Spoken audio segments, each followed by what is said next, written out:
Welcome my dear students. मैं Navya Nihal, guest faculty ITM university Gwalior से। आज मैं वीडियो लेक्चर बना रही हूँ BSc agriculture third year 5th semester के बच्चों के लिए। कोर्स कोड है बायोकेम BT 311 और कोर्स टाइटल है principles of food science and nutrition. आज मैं इस वीडियो लेक्चर में आपको यूनिट 1 के न्यूट्रिएंट्स इन फूड्स और उनके फंक्शंस के बारे में बताऊंगी। तो ये बेसिक आउटलाइंस है जिसके बारे में हम इस पीपीटी में डिस्कस करेंगे, जिसके बारे में हम इस पीपीटी में बात करेंगे। तो सबसे पहले हम बात करते हैं फूड क्या होता है। उससे पहले हम बात करेंगे कि फूड साइंस क्या होती है। फूड साइंस यानी कि खाने का साइंस को हम विज्ञान कह सकते हैं। तो फूड साइंस क्या होती है? ऐसा विज्ञान जिसमें हमें अपने खाने में क्या क्या, उसकी क्या फिजिकल है, केमिकल और क्या क्या बायोलॉजिकल प्रॉपर्टीज़, यानी कि उसमें क्या क्या चीज़ें हैं, जैसे कि फ्लेवर या फिर पीएच, टेम्परेचर, ये सब आपके प्रॉपर्टीज़ होते हैं। तो हम अपने खाने के बारे में हर एक बारीक से बारीक चीज़ पता करेंगे, तो वो होती है आपकी फूड साइंस। अब हम बात करते हैं फूड क्या होता है। खाना यानी कि फूड वो होता है कि हमने जो भी चीज़ खाया, हमने कुछ चीज़ खाई जिसमें कि आपके पोषक तत्व होते हैं और वो हमारे शरीर के लिए महत्वपूर्ण होते हैं। जैसे कि हमारे शरीर का जो भी विकास होता है वो खाने की वजह से होता है। हम सबको पता है, जब एक छोटा सा बच्चा बॉर्न होता है, पैदा होता है, तो उसका वजन लगभग 2.5 से 3 किलो का होता है। लेकिन जैसे जैसे वो बड़ा होता जाता है, उसका वजन बढ़ता जाता है, उसके शरीर का विकास होता जाता है। वो क्यों होता है? क्योंकि खाने की वजह से।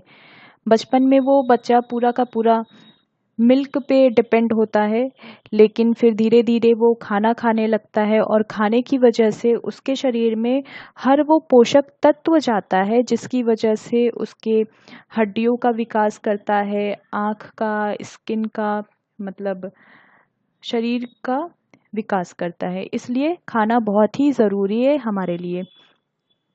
अब बात होती है कि खाना क्या हम जो भी खाते हैं वो हमारे लिए ज़रूरी होता है? तो ऐसा ज़रूरी नहीं है। जो भी कुछ पिज़्ज़ा, बर्गर या फिर जो भी आपके ऐसे जंक फूड्स, यानी कि जो ऐसे ज़्यादा तले हुए खाने में आते हैं, वो सब हमारे शरीर के लिए फ़ायदेमंद नहीं होते हैं। उनमें कुछ थोड़ा सा ही अमाउंट आपका पोषक तत्व का होता है, लेकिन ज़्यादातर वो हम सिर्फ़ और सिर्फ अपने स्वाद के लिए उसको खाते हैं। ऐसा उससे हमारे शरीर पे कुछ भी अच्छा नहीं होता, इनफैक्ट उससे हमारा शरीर खराब होता है। जैसे कि हमने बहुत ही ज़्यादा चीज़ या फिर मिल्क का प्रोडक्ट खाया, तो आप देखेंगे कि कई बार क्या होता है, लूज़ मोशन होने लगता है, यानी कि पेट खराब हो जाता है। तो इस तरह से गलत प्रभाव पड़ता है हमारे शरीर पे अगर हमने किसी भी एक पोषक तत्व को बहुत ज़्यादा खा लिया तो। या फिर कई बार ऐसा होता है कि हमने कोई पोषक तत्व सही अमाउंट में नहीं लिया, जो हम जितना हमारे शरीर को ज़रूरत है हमने उससे कम खाया, तो उससे भी हमारे शरीर को बीमारी हो सकती है। तो खाना आपका ज़्यादातर आपके ग्रोथ और डेवलपमेंट के लिए ज़रूरी होता है। जो भी हमारा मानसिक विकास या शारीरिक विकास होता है, उसके लिए हमें खाना खाने की बहुत ज़रूरत है और खाने में भी अच्छा खाना खाना चाहिए। पोषक तत्व आपके 6 तरह के होते हैं, जिसमें आपका पानी, प्रोटीन्स, फैट्स, कार्बोहाइड्रेट्स, मिनरल्स और विटामिन्स, ये 6 आपके पोषक तत्व होते हैं जो बहुत ही ज़रूरी होते हैं हमें स्वस्थ बनाने के लिए। अब ये पोषक तत्व हमें मिलते कहाँ से हैं? तो इसके हमने 2 सोर्स, यानी कि इसके हमने 2 स्रोत बनाए हैं। पहला, या तो हमें पेड़ पौधों से ये मिल सकता है, दूसरा या तो हमें जानवरों से मिल सकता है। तो जो पेड़ पौधे हैं, जैसे कि हमें पता है अनाज, दाल या फिर जो भी ऑयल सीड्स होते हैं, फल, वेजिटेबल्स, आलू, ये सब हमारे पेड़ पौधे यानी कि प्लांट किंगडम से आते हैं। इसके अलावा भी बहुत सारे होते हैं जिन्हें हम अपने पेड़ पौधों के थ्रू लेते हैं।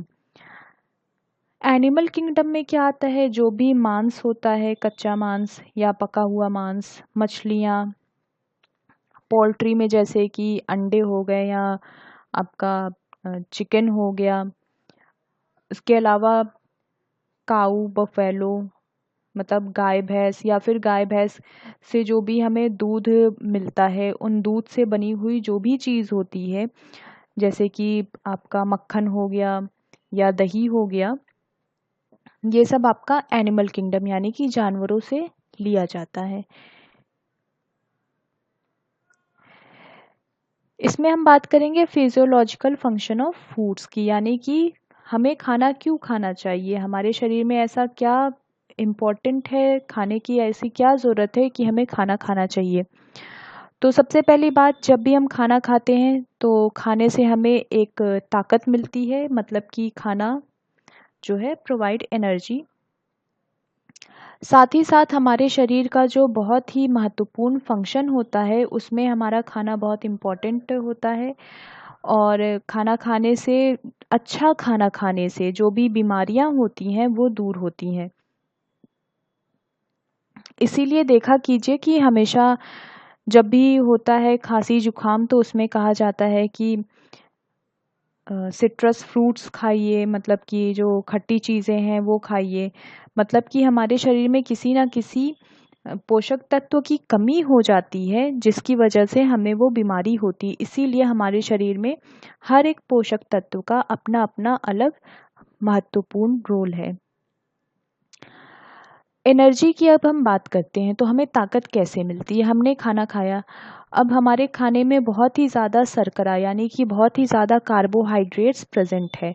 जितने कार्बोहाइड्रेट्स हमारे शरीर को उस समय चाहिए था ताकत पहुंचाने के लिए, वो हमें मिला। उसके अलावा जो बाकी के बचे हुए कार्बोहाइड्रेट्स हैं, वो हमारे ग्लाइकोजन और के फॉर्म में स्टोर हो जाते हैं, यानी कि हमारे शरीर में ही वो हमारे शरीर के लीवर और मसल्स में जा कर के डिपॉजिट हो जाते हैं, यानी कि स्टोर एक जगह एकत्रित हो जाते हैं, जिसकी वजह से जब हमें भूख लगती है और हमें खाना नहीं मिल पाता है, हमारे शरीर को जब हमारा शरीर अच्छे से काम नहीं कर पाता है, तो ये जो भी ग्लाइकोजन होते हैं ये सब टूट करके ग्लूकोज में कन्वर्ट होते हैं, और टूटने के बाद फिर ग्लूकोज जो है वो हमारे शरीर को ताकत देता है। उसी तरह से जो फैट्स होते हैं, फैट्स भी हमारे शरीर में डिपॉजिट होते हैं, हमारे शरीर के एडिपोज टिश्यू में डिपॉजिट होते हैं, और वो भी इसी प्रकार से टूट करके हमें ताकत देते हैं। अब हम दूसरे फंक्शन की बात करते हैं कि इसमें हमारे जो हार्ट होती है, हार्ट की जो बीटिंग होती है, जिसे हम हार्ट बीट कहते हैं, मतलब कि धड़कना, तो वो बहुत ही ज़रूरी होता है, वो खाने की वजह से होता है। साथ ही साथ हमें हमारे शरीर का जो एक नॉर्मल तापमान होता है उसको मेंटेन करता है हमारा फूड।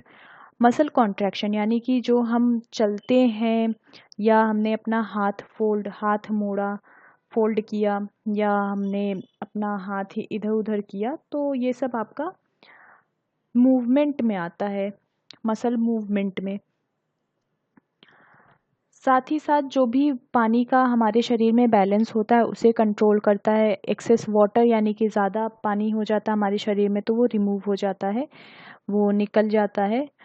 और जो हमारे ब्लड में एक हम क्या बात करते हैं कि खून का जमना, यानी कि क्लॉटिंग ऑफ ब्लड, तो खून का जमना जो होता है वो भी हमारे फूड की वजह से होता है, न्यूट्रिएंट्स की वजह से होता है। विटामिन के एक आपका ऐसा होता है जिसे हम क्लॉटिंग फैक्टर मानते हैं, यानी कि खून के जमने में वो बहुत ही महत्वपूर्ण रोल प्ले करता है।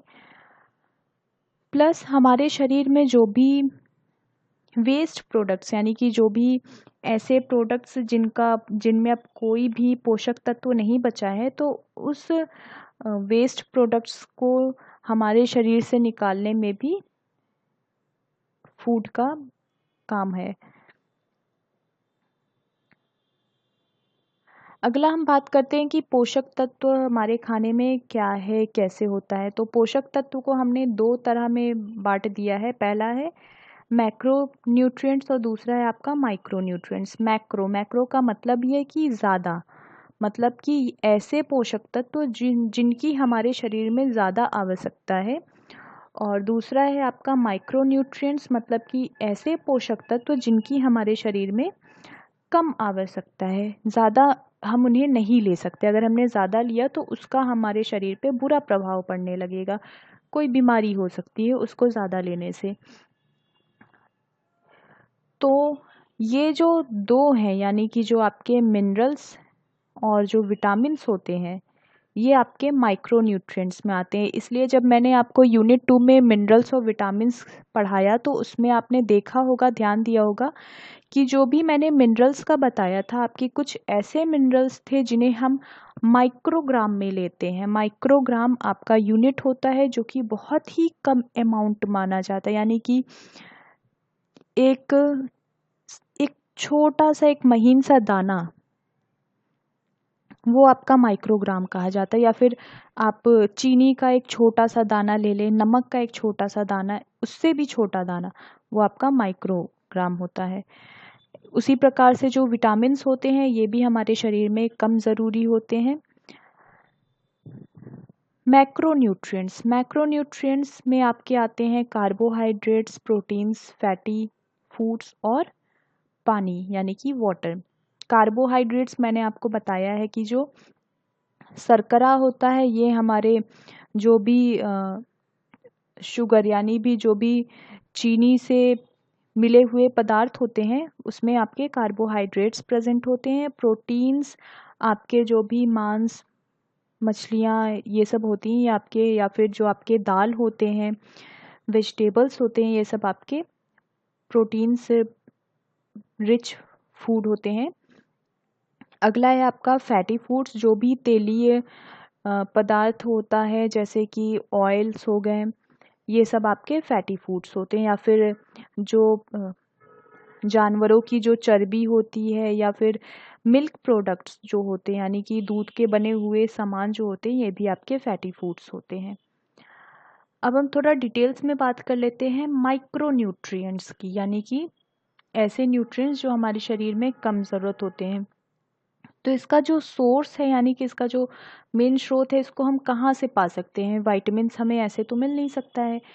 तो जो भी आपके सब्जी फल हो गए, या फिर कुछ प्रोटीन्स जो होते हैं, उनमें हमारे विटामिन्स पाए जाते हैं। इसके अलावा भी मैंने आपको विटामिन्स बताया है कि विटामिन्स आपके दो तरह के होते हैं।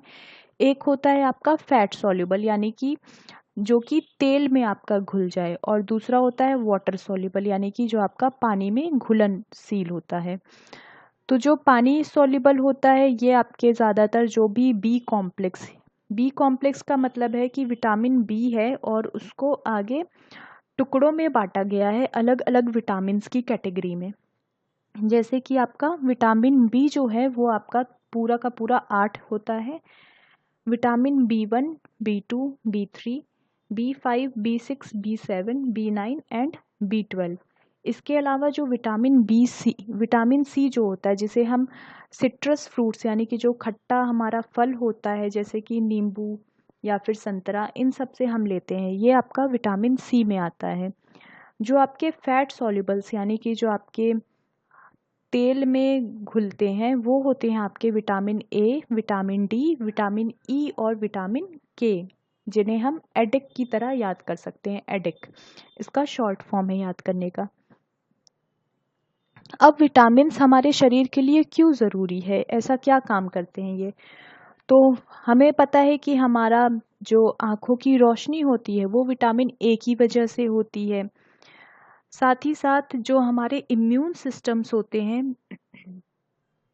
यानी कि वो हमारे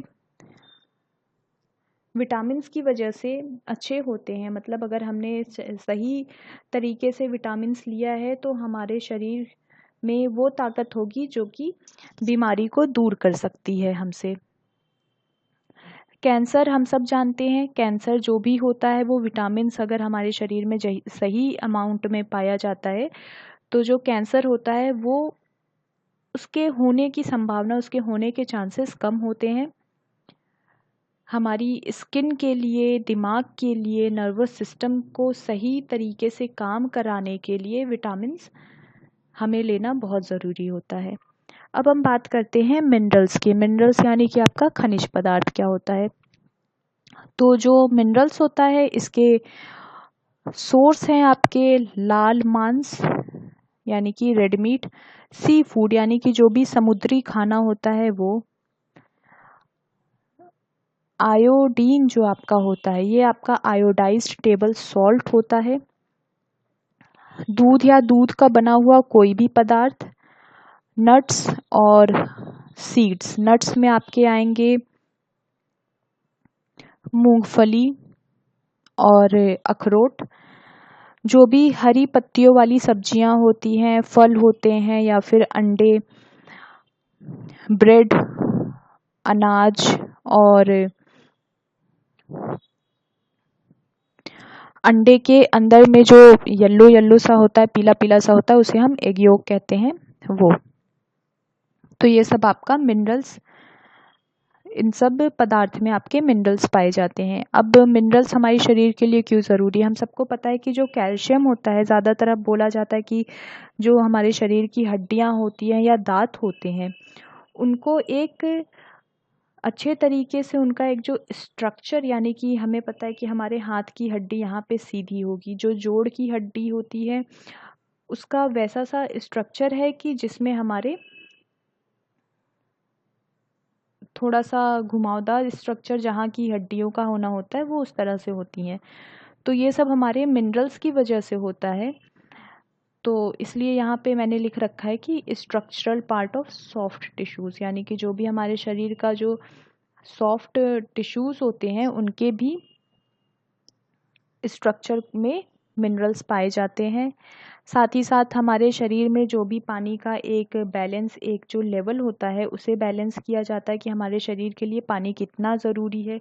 अगर हमारे शरीर में 60% पानी होना चाहिए तो उतना ही होना चाहिए, अगर उससे ज़्यादा हुआ तो वो हमारे शरीर का जो किडनी है उसके थ्रू वो फिल्टर हो करके बाहर चला जाएगा। खून का थक्का जमना या जमना यानी कि ब्लड क्लॉटिंग, क्लॉटिंग का मतलब जमना, थक्का जैसे जम जाना। कई बार हमने देखा है कि जो हमारा अगर कहीं हाथ में या पैर में कहीं भी शरीर के एक डीप कट यानी कि ज़्यादा गहरा घाव हो जाता है किसी धारेदार चीज़ से कटने की वजह से, तो एक समय तक खून बहता है, उसके बाद खून वहाँ पे जमना शुरू हो जाता है, वो बहना कम हो जाता है। तो ये आपका मिनरल्स की वजह से होता है। और खून का थक्का बांधना यानी कि खून का जमना बहुत ही ज़रूरी है, क्योंकि कई बार ऐसा होता है कि अगर हमारे शरीर से ज़्यादा खून निकल जाएगा तो फिर खून की ज़रूरत पड़ जाती है शरीर को, और खून के बिना ना हमारा हृदय काम कर सकता है ना हमारा दिमाग काम कर सकता है। तो खून की बहुत ज़रूरत होती है। साथ ही साथ मैंने आपको आयरन का बताया था कि जो आयरन होता है ये हमारे शरीर में, ये हमारे खून के साथ मिल कर के ऑक्सीजन जो है, बहुत ही जो हमारी जीने की वजह है, ऑक्सीजन हमारे शरीर के हर एक ऑर्गन्स, हर एक पार्ट तक पहुंचाने का काम करता है। इम्यून सिस्टम और ब्लड प्रेशर, इन सब में मिनरल्स यानी कि खनिज पदार्थ का बहुत ही अच्छा काम है। ये हैं आपके मैक्रोन्यूट्रिएंट्स। मैक्रोन्यूट्रिएंट्स के फंक्शंस ये 4 होते हैं: प्रोटीन्स, कार्बोहाइड्रेट्स, फैट्स और वाटर्स। तो जो प्रोटीन्स होते हैं हम सबको पता है, मिल्क यानी कि जो दूध होता है उसमें कैसीन नाम का प्रोटीन पाया जाता है। अंडा होता है उसमें एल्ब्यूमिन नाम के प्रोटीन पाए जाते हैं। लेग्यूम्स यानी कि जो भी लेग्यूम्स प्लांट्स होते हैं उसमें ग्लोब्युलिन्स नाम के प्रोटीन्स होते हैं। गेहूँ, उसमें ग्लूटेन पाया जाता है। और इस तरह के और भी बहुत सारे प्रोटीन्स होते हैं जो हमारे खाने में पाए जाते हैं। इसके अलावा कुछ ऐसे प्रोटीन्स होते हैं जो हमारे शरीर में भी पाए जाते हैं, जैसे कि केराटिन जो कि हमारे बालों में पाया जाता है, इलास्टिन, कोलेजन, ये सब प्रोटीन्स हैं जो हमारे शरीर में पाए जाते हैं। अब हम बात करते हैं प्रोटीन्स का क्या फंक्शन है। तो जो हमारे बालों की चमक है या जो हमारी त्वचा होती है, जो हमारे मसल्स होते हैं, उन सब के विकास के लिए नेल्स यानी कि जो हमारे नाखून हो गए, जानवरों के जो सींग होती हैं, उन सब में आपके प्रोटीन्स पाए जाते हैं। कार्बोहाइड्रेट्स, जैसा कि मैंने आपको बताया था, जो भी स्टार्च वाले अनाज होते हैं उसमें आपके कार्बोहाइड्रेट्स पाए जाते हैं। शुगर केन या फिर कुछ ऐसे फल होते हैं, शुगर केन मतलब कि गन्ना, या फिर कुछ जो भी फल होते हैं जैसे कि आपके अंगूर हो गए, तो ये सब आपके कार्बोहाइड्रेट्स पाए जाते हैं। और कार्बोहाइड्रेट्स का काम क्या होता है, ये हमारे शरीर को एनर्जी देता है, साथ ही साथ हमारा जो मानसिक संतुलन है उसको बनाए रखता है, नर्वस सिस्टम में भी बहुत ही महत्वपूर्ण रोल प्ले करता है। अगला है आपका फैट्स। फैट्स में आपका, जैसा कि मैंने बताया, आपके जो भी नट्स यानी कि जो अखरोट होते हैं, मूंगफली होती है, ये सब आप देखेंगे भी कि जो आजकल मार्केट में इन सब के ऑयल आते हैं या फिर तेल आते हैं, ग्राउंड नट ऑयल, रिफाइंड आपके जो होते हैं, या फिर ऑलिव ऑयल, ये सब आपके ऑयल होते हैं जो कि जिन्हें हम फैट्स के उसमें या फिर लिपिड्स में कंसिडर करते हैं। मछली, हम सबको पता है कि मछली के जो लीवर का तेल होता है वो बहुत ज़रूरी होता है आँखों की रोशनी के लिए, साथ ही साथ वो हमारे शरीर का इम्यून सिस्टम भी सही बनाए रखता है। तो मछली में ज़्यादातर साल्मन और टूना नाम की जो मछलियाँ होती हैं वो, उसमें ज़्यादा फैट्स पाए जाते हैं। वेजिटेबल ऑयल्स, जैसा कि मैंने आपको बताया कि जो भी आपके सनफ्लावर ऑयल्स आ गए यानी कि जो आपका सूरजमुखी से निकाला हुआ तेल है, या फिर ऑलिव ऑयल, आजकल संतरे के छिलके से भी ऑयल निकाला जा रहा है, ऑरेंज पील ऑयल जिसे हम कहते हैं।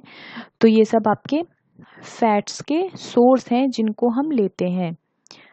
अब हम बात करते हैं कि इसका क्या काम है हमारे शरीर में। फैट्स आपका, हमें पता है कि अगर हमारे शरीर में फैट्स ज़्यादा हो गया, फैट्स में भी आपका जो लिपोप्रोटीन होता है, लो डेंसिटी लिपोप्रोटीन होते हैं, अगर वो ज़्यादा हो गए तो हमारे शरीर के लिए हानिकारक हो सकते हैं, यानी कि जो हमारा हृदय होता है, कार्डियोवास्कुलर डिजीज़ में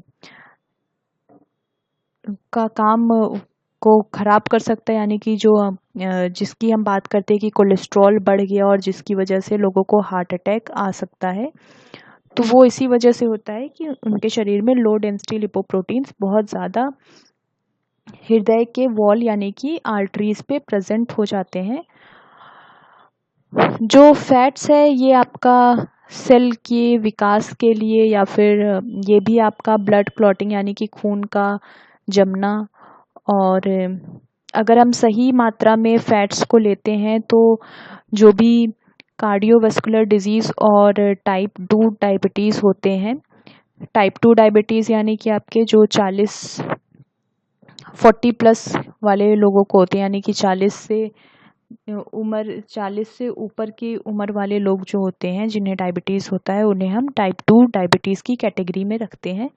साथ ही साथ जो आपका मसल मूवमेंट होता है, ये सब आपका फैट्स की वजह से होता है। अब हम बात करते हैं वाटर की। वाटर, हम सबको पता है जो भी हम चाय लेते हैं उसमें पानी की मात्रा होती है, कॉफ़ी में पानी की मात्रा, या फिर जो जूस होता है, फ्रूट का जूस, उसमें पानी की मात्रा होती है। तो जो भी हमारे पानी वाले पदार्थ होते हैं वो सब हमारे पानी के स्रोत होते हैं। अब पानी का काम क्या होता है, हमारे शरीर में जो भी टॉक्सिक यानी कि जो भी हानिकारक पदार्थ एक जगह एकत्रित होने लगते हैं, पानी उन्हें अपने साथ बाहर निकाल ले जाता है। साथ ही साथ हमारे शरीर में जो भी खनिज पदार्थ होते हैं, जैसे हमने खा तो लिया लेकिन हमारे शरीर के अंदर वो खनिज पदार्थ दूसरे दूसरे ऑर्गन्स या फिर हमारे टिश्यूज़ तक जाएंगे कैसे, तो वो पानी की वजह से होता है। और जो भी कॉन्स्टिपेशन यानी कि जो कब्ज़ होता है, पानी ज़्यादा पीने से हमारा जो कब्ज़ की बीमारी होती है वो हट सकती है।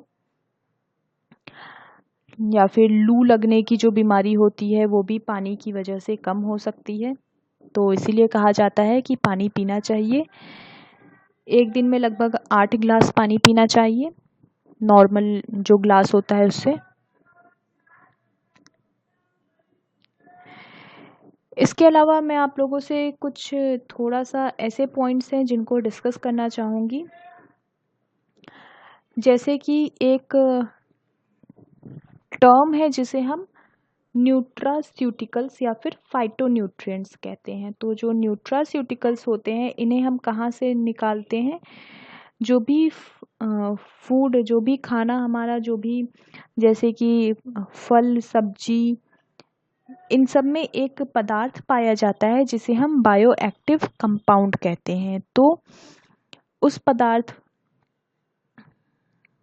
को हम उस फल सब्जी से निकालते हैं और उस पदार्थ का बहुत ही ज़रूरी, बहुत ही इम्पोर्टेंट रोल होता है हमारे शरीर में। जैसा कि हमने बताया कि जो एंटीऑक्सीडेंट्स होते हैं ये हमारे शरीर को दूसरी बीमारियों से बचाते हैं। तो जो भी हमारे बायो एक्टिव कंपाउंड्स होते हैं उनके कुछ एग्जाम्पल्स हैं, जैसा कि मैंने आपको कैरोटीनॉइड्स बताया है विटामिन ए के केस में। तो कैरोटीनॉइड्स, फ्लेवोनॉइड्स, सल्फाइड्स, थायोल्स और फिनोलिक साइक्लिक कंपाउंड्स, ये सब आपके बायो एक्टिव कंपाउंड्स होते हैं जिनकी हमारे शरीर में बहुत ज़रूरत होती है। और साथ ही साथ जो कैंसर की ग्रोथ होती है कई बार, उन्हें कम करने के लिए इस्तेमाल किया जाता है।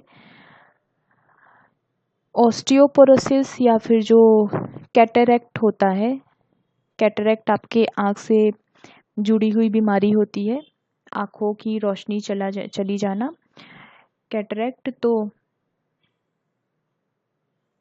जो मोतियाबिंद आपने शायद नाम सुना होगा, तो इन सब बीमारियों से बचाता है ये हमारा बायोएक्टिव कंपाउंड।